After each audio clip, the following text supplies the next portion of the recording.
news out of San Jose this morning. Doug Wilson has announced that he is stepping down from his role as general manager of the San Jose Sharks. For more on this and other happenings from around the NHL, we bring in NHL Network insider Elliotte Friedman.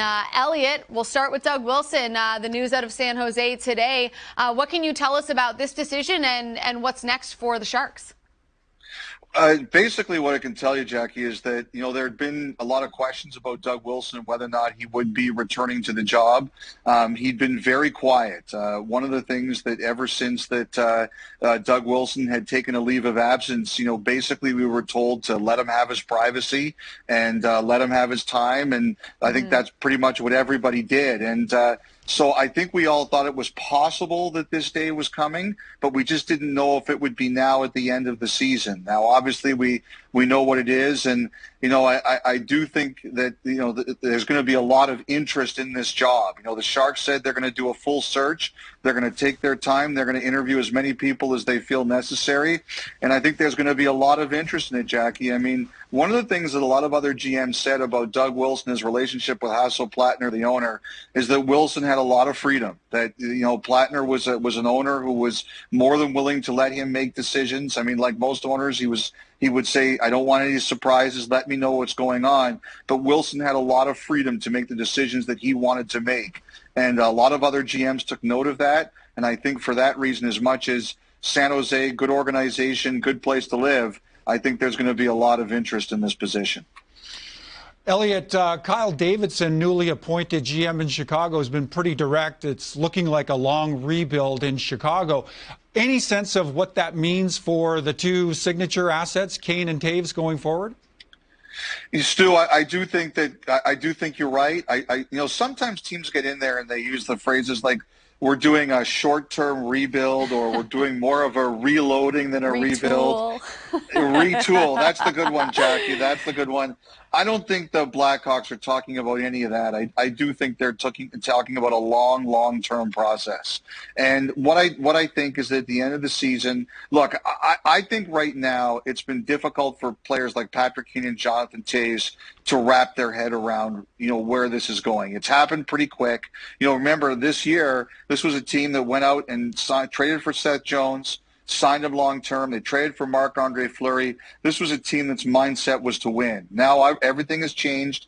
I think they want to give Kane and Toews some time to process this. The Hagel deal, the Fleury deal, these were deals about futures. I do think they're going to be given the opportunity at the end of the season to kind of talk about their futures and what they want to do. But I think they're going to be told in that this is going to be a long plan rebuild. And if they want to win in the short term, they will probably have to work with the Blackhawks to say, here's where we might want to go.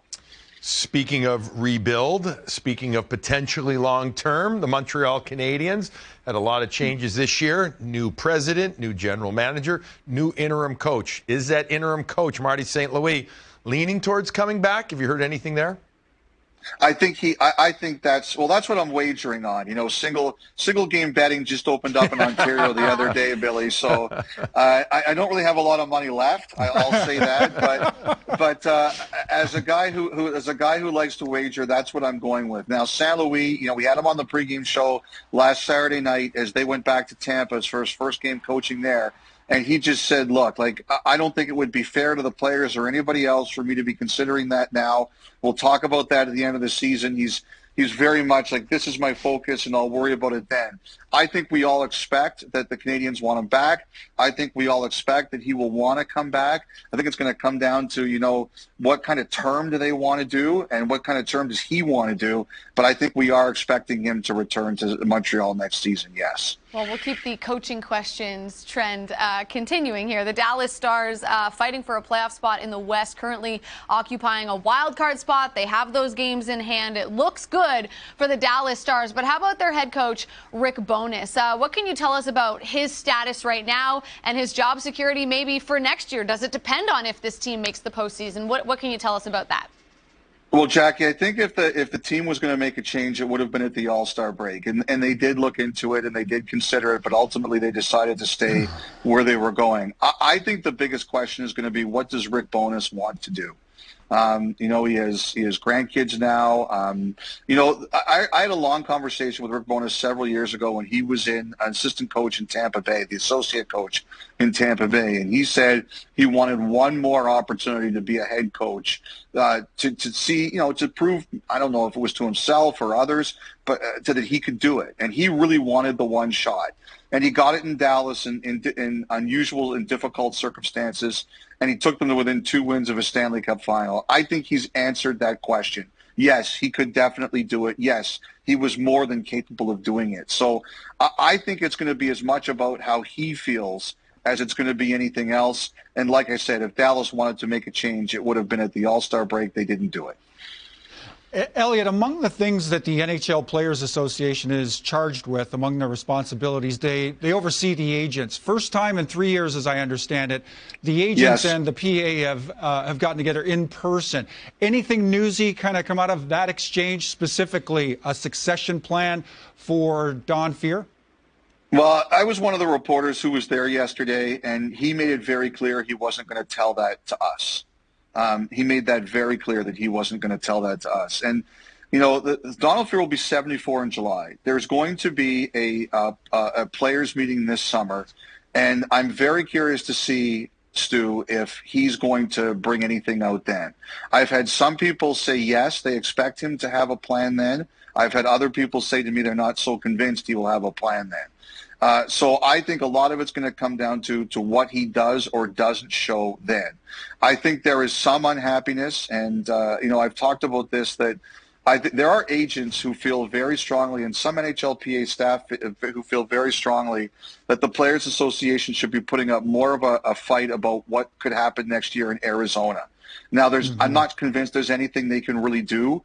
If you look at the deal between the league and the players and the league bylaws and the CBA, you know, I don't think there's much the NHLPA can do here, if anything at all, now that the dressing room facilities are going to be up to code. But I still think there are some agents and staff who say we should be raising more of a stink about this. And so I think there's some unhappiness about that topic. I think they do want to see a succession plan. But I think we're going to get a better idea at the players' meeting this summer if Fehr is going to present anything, and B, if he doesn't, what's that going to mean? Now, Elliotte, we have a Toronto fan to my right over here. Stop it. Well, okay, interest, let's just say, rightfully so. But you live in that market. So I just want to know, what is the vibe up there now with this team as they continue to do fun stuff on the ice, but is it always effective stuff on the ice, I guess, giving up big leads here and there? What's it like up there, the whole vibe in general with the Toronto Maple Leafs and what they're doing? You know, Billy, like I'll be 52 this year. I lived in Toronto almost all my life. I know one thing. You could have points, you could get 11 of 12 points. But if you blow a 5-1 lead and you lose the game, we are defeatist. We're going to look at the negative.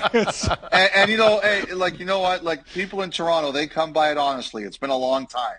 So, like, you could be optimistic. You could be optimistic, saying you got 11 out of 12 points. But that's not Toronto's way. No. You blew a 5-1 lead, it's freak-out time. Well, listen, I can be objective, Billy, because as a Toronto girl, here's my take. Second half of a back-to-back, your backup goaltender gets hurt. I thought they put up a good fight against one of the best teams in the league on the second half of a back-to-back. So there you go. I like it. I'll keep it positive I like it. But, Elliotte, we appreciate you hopping on the show. You look like you're, like, getting set for some sort of big board meeting or something. I can't see much of the room, but it looks important. Like, what's on the docket for you today before we say goodbye? Well, if there were important board meetings, Jackie, I would not be invited to them. I'm just getting ready. I'm working on the broadcast of Dallas-Toronto tonight, so I'm just getting my suits on and being prepared for the evening freakout. What is the suit tonight? Freakout. The suits are calming down, Billy. There's a new regime in charge, and fun is out. Oh, so no! The suits are coming down. Does that mean the Joker suit is retired? I still have the red corduroy one has been retired, and no turtlenecks. I tell you what, no turtlenecks. I heard that. I did hear that exactly. No more of those. Like, this is what's going on up there. Notice how people think our business is so spicy, but the spicy topic is like, no more turtlenecks are out. Yeah. Can't believe it. Notice how he makes the mark about the regime, though, into an American market as he's talking about the Canadian regime. Safe play. Get your point across. Safe play. Thanks very much, Stu. I'm not a total idiot. Exactly. Crazy, but not stupid. Have a great broadcast tonight, Elliotte. Good night, guys. Take care. Bring out a crazy suit. See ya.